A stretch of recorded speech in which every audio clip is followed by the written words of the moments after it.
हरे कृष्णा दोस्तों, राधे राधे। आप सभी का स्वागत है हमारे अपने चैनल पूनम की भक्ति में। दोस्तों, साल 2026 में हरतालिका तीज को लेकर महिलाओं के मन में बहुत बड़ा सवाल है। आखिर हरतालिका तीज कब है? 13 सितंबर या 14 सितंबर?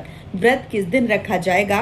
पूजा का शुभ समय क्या रहेगा? और इस दिन कौन सी पूजा करने से माता पार्वती और भगवान शिव की कृपा प्राप्त होती है? अगर आपके मन में भी यही सवाल है तो ये वीडियो को अंत तक जरूर देखिएगा दोस्तों, क्योंकि आज हम आपको बताएंगे हरतालिका तीज साल 2026 की सही तारीख, तिथि, पूजा का समय, व्रत की विधि, पूजन सामग्री, व्रत कथा, जरूरी नियम और माता पार्वती से जुड़ी एक ऐसी कथा जिसे हर सुहागन महिला को जरूर सुनना चाहिए। और दोस्तों, अगर आप पहली बार हमारे चैनल पूनम की भक्ति पर आए हैं तो चैनल को अभी सब्सक्राइब कर लीजिएगा और घंटी का बटन दबा दीजिए ताकि आने वाले सभी व्रत और त्योहारों की जानकारी आपको सबसे पहले मिल सके। वीडियो की शुरुआत सबसे पहले करेंगे एक कमेंट के साथ। आप सभी इस वीडियो के नीचे ओम नमः शिवाय का एक कमेंट जरूर छोड़िएगा।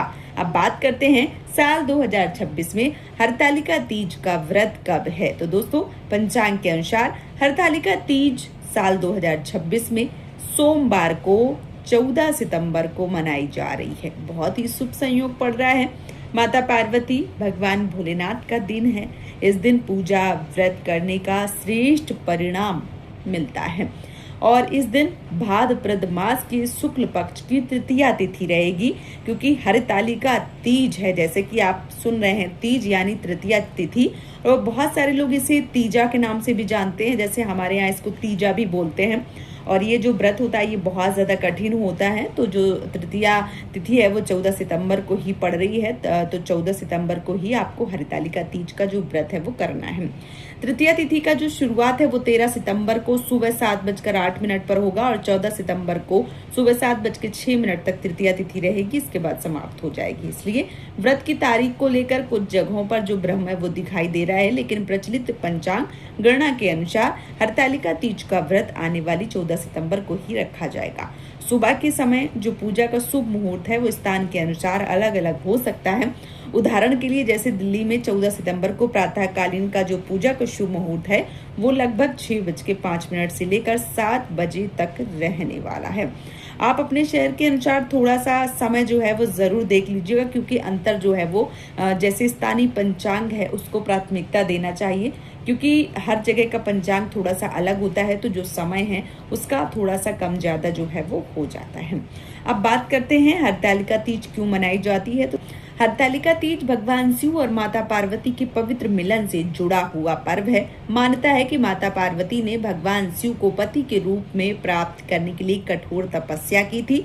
माता पार्वती का मन भगवान शिव को पति के रूप में पाने के लिए पूरी तरह समर्पित था, लेकिन माता पार्वती के पिता उनके विवाह की दूसरी व्यवस्था करने लगे थे। तब माता पार्वती बहुत चिंतित हुई।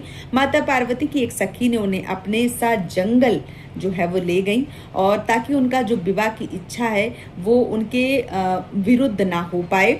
और इसी कारण से जो व्रत का नाम है वो हरतालिका पड़ा। हरत का और जो आलिका शब्द है वो हरतालिका नाम बनने की मान्यता बताई जाती है। जंगल में माता पार्वती ने भगवान शिव को पति के रूप में पाने के लिए कठोर तपस्या की। उन्होंने भगवान शिव की आराधना की, अन्न जल त्याग करके तप किया। माता पार्वती की कठोर तपस्या और अटूट भक्ति से भगवान शिव प्रसन्न हुए।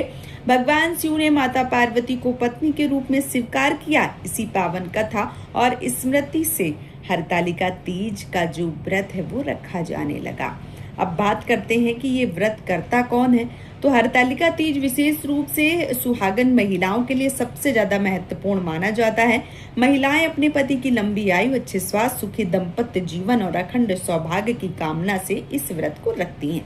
कई स्थानों पर अविवाहित कन्याएं भी अच्छे जीवन साथी की कामना को लेकर इस व्रत को करती हैं। इस दिन भगवान शिव माता पार्वती की श्रद्धा पूर्वक पूजा करने का नियम बताया गया है। पूजा किस प्रकार से करनी चाहिए। तो दोस्तों, इस दिन सुबह जल्दी उठकर स्नान करें, साफ स्वच्छ वस्त्र धारण करें और पूजा स्थान को अच्छे से साफ सुथरा कर लें। कई परंपराओं के अनुसार मिट्टी या बालू के या रेत के शिवलिंग और माता पार्वती गणेश जी की प्रतिमा बनाई जाती हैं। अगर आप बना सकते हैं तो बहुत उत्तम है, अगर नहीं बना सकते हैं तो जिस भी प्रकार की आपके पास फोटो तस्वीर है आप उसमें भी पूजा कर सकते हैं। इसके बाद पूजा स्थान पर जो चौकी है वो रखें, उस पर साफ कपड़ा बिछाएं, भगवान शिव माता पार्वती की प्रतिमा को स्थापित करें। सबसे पहले गणेश जी का ध्यान करें, फिर भगवान शिव माता पार्वती को जल अर्पित करें, चंदन, अक्षत, फूल, बेलपत्र, धतूरा और अपनी श्रद्धा के अनुसार पूजा सामग्री अर्पित करें। माता पार्वती को सुहाग की सामग्री अर्पित करें, फिर धूप दीप जलाकर भगवान शिव माता पार्वती की पूजा करें। हरतालिका तीज की कथा सुने या पढ़ें, अंत में भगवान शिव माता पार्वती की आरती उतारें। अब बात करते हैं पूजन सामग्री की।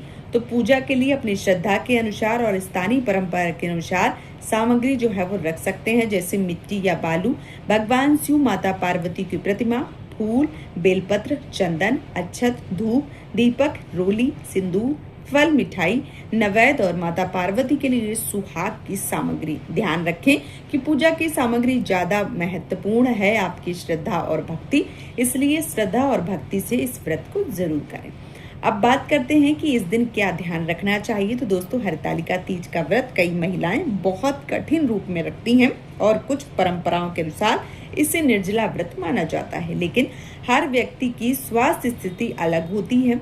यदि किसी महिला को स्वास्थ्य संबंधी समस्या है, वे गर्भवती हैं, स्तनपान करा रही हैं, बहुत कमजोरी महसूस हो रही है या डॉक्टर ने उपवास करने से मना किया है, तो कठोर निर्जल व्रत करने से पहले चिकित्सकीय सलाह जो है वो जरूर ले लें, क्योंकि भगवान भाव देखते हैं। शरीर को कष्ट देना भक्ति की अनिवार्यता नहीं है, इसलिए अपनी श्रद्धा के साथ अपने स्वास्थ्य का जो ध्यान है वो आपको जरूर रखना है। इस दिन क्या करना चाहिए? तो इस दिन जो काम है, वैसे पूजा पाठ है, जो भी ओम नमः शिवाय मंत्र का जाप है या ओम पार्वती नमः जो मंत्र है वो भी आप बोल सकते हैं। कुल मिलाकर इस दिन आप भक्ति से जुड़े रहें, पूजा पाठ करें, भगवान का ध्यान करें, अच्छे काम करें, दान पुण्य करें, ऐसे काम जो है वो कर सकते हैं। क्या ना करें तो क्रोध, झूठ, झगड़े से बचें, किसी के लिए बुरा ना सोचें, बुरा ना बोलें, अपमान ना करें। माता पार्वती और भगवान शिव का बस आपको ध्यान रखना है, शिव मंत्रों का जाप करना है और इस दिन संभव हो सके तो कथा जो है वो जरूर सुननी है। इसके साथ ही साथ माता पार्वती से अपने परिवार के ऊपर रक्षा बनाए रखें, ऐसा माता से जो निवेदन है वो जरूर करना है। आपका जो वैवाहिक जीवन है वो सुखमय बना रहे, आपके घर में प्रेम शांति बनी रहे, आपके घर में पति पत्नी में प्रेम विश्वास बना रहे, यही माता से निवेदन जो है वो जरूर कीजिए। इसके साथ ही साथ दोस्तों, ये जो व्रत है, ये जो पूजा है या जो भी पर्व है, ये हमें धैर्य, विश्वास, प्रेम और समर्पण का संदेश देता है। माता पार्वती की तपस्या हमें बताती है कि श्रद्धा, शक्ति और विश्वास के सामने कठिन से कठिन परिस्थिति भी छोटी हो जाती है। इसलिए तीज पर भगवान शिव माता पार्वती से केवल अपनी इच्छा पूरी करने की प्रार्थना ना करें, बल्कि उन्हें अपने जीवन में प्रेम, शांति और सही मार्ग दिखाने का धन्यवाद भी जरूर प्रकट करें। तो दोस्तों, अब आप सबको पता चल गया होगा हरतालिका तीज साल 2026 के बारे में। जो व्रत है वो कब रखा जाएगा, किस दिन रखा जाएगा, पूजा कैसे करनी है, पूजन की सामग्री क्या है, माता पार्वती की कथा क्या है, इस वीडियो में संपूर्ण जानकारी मैंने आप सबको बता दी है और उम्मीद करती हूँ कि आप सबको ये वीडियो पसंद आया होगा। यदि वीडियो पसंद आया है तो वीडियो को लाइक करें, चैनल को सब्सक्राइब करें और अगर आप पूजा पाठ से जुड़े व्रत, त्योहार और शुभ तिथियां, पूजा विधि और धार्मिक कथाओं की जो जानकारी है वो प्राप्त करना चाहते हैं तो अभी हमारे चैनल पूनम की भक्ति को सब्सक्राइब कर लीजिए। वीडियो को आप अपने भाभीयों, बहनों, माताओं और सभी महिलाओं के साथ जरूर शेयर कीजिए और ताकि उनको भी सही और संपूर्ण जानकारी मिलती रहे जो हरतालिका तीज का व्रत करती हैं। और कमेंट बॉक्स में पूरे भक्ति भाव से हर हर महादेव, जय माता पार्वती जरूर लिखिए। भगवान शिव माता पार्वती की कृपा आपके ऊपर और आपके पूरे परिवार के ऊपर सदा सर्वदा बनी रहे। इसी कामना के साथ ये वीडियो समाप्त करूंगी दोस्तों। हर हर महादेव, जय माता पार्वती।